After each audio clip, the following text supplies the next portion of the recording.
Hello po, good day po. So, share ko lang po yung aking DepEd journey. So, story time po muna tayo for today's video. So, una po sa lahat, December 2022 po ako nakapasa sa board exam. So, pagpasa po natin, marami pa po tayong dapat na ayusin po, like oath taking po. So, nag-oath po ako ng January 2023. Nakuha ko po yung license ko ng February 2023.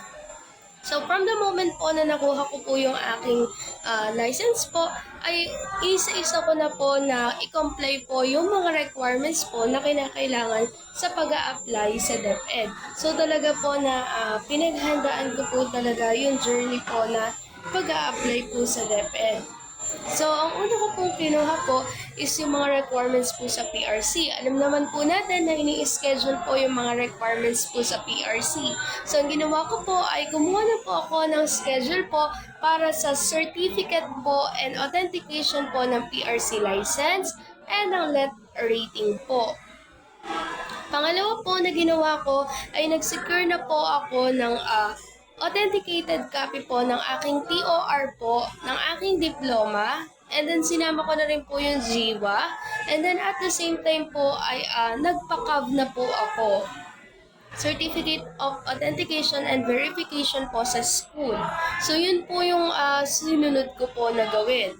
And then yung pangatlo naman po na ginawa ko, pumunta po ako sa dati kong pinagturuan po ng private school, and then nag-secure na po ako ng copy ng performance rating po, certificate of employment, and then clearance po.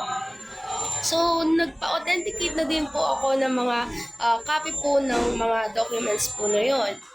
And then, after po nun, nagpa-schedule naman po ako, kumuha na rin po ako ng NBI, and then nag-secure na rin po ako ng copies ng mga ID pa po. Yun po yung aking sunod na ginawa. Pagkaraan po, dahil meron na po ako ng lahat ng requirements, sinimulan ko na pong gumawa ng letter of intent. Kahit backdraft pa lang po, dahil hindi ko pa naman po alam kung saan ipapasa, dahil that time po wala pa naman pong memo. And then after po na yun, gumawa na din po ako ng PDS po. Nanood din po ako ng mga different videos, different tutorial po kung ano po yung mga possible na dapat gawin sa pag-a-apply sa DepEd. Hanggang sa sumapit na po yung May 2023 kung saan ay nagpasa na po ako ng documents po na aking pertinent of documents. Sa school po ako nagpasa. Pagkatapos po nun ay naghintay po ako ng schedule po ng demo and TRF. June 2023 po ako nag-demo and TRF. So, naghintay po ako ng matagal. Lumabas po yung RQA po is around July na po yata yun.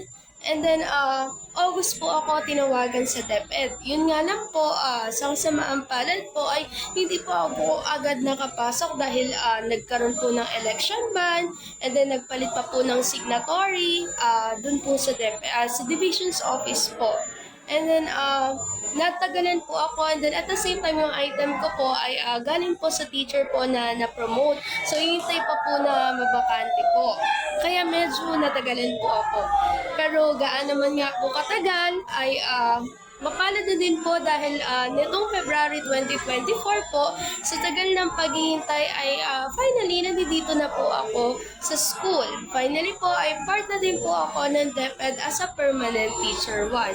So, sobrang blessed ko po na kahit na sobrang tagal na naghintay, sa bandang huli ay worth it din po pala lahat. Dumating din po ako sa mga moments na nalungkot, nagdalawang isip, nagduda, dahil hindi naman po ganun kadali ang maghintay. Pero sabi nga po na in God's perfect time ay ibibigay naman po lahat ni Lord kung ano man po yung desire ng ating puso. So, sa mga naghihintay po na makapasok sa DepEd, patuloy lang po tayo mag-pray. And sa mga mag-a-apply pa naman po para sa Teacher 1 application, una po sa lahat ay magbaon po tayo ng mahabang pasensya, magbaon din po tayo ng tiyaga at sibag po. Naniniwala po ako na lahat po tayo ay makakapasok sa DepEd kung ito po talaga ang kalooban ng Diyos para sa atin. Maraming salamat po and God bless you po.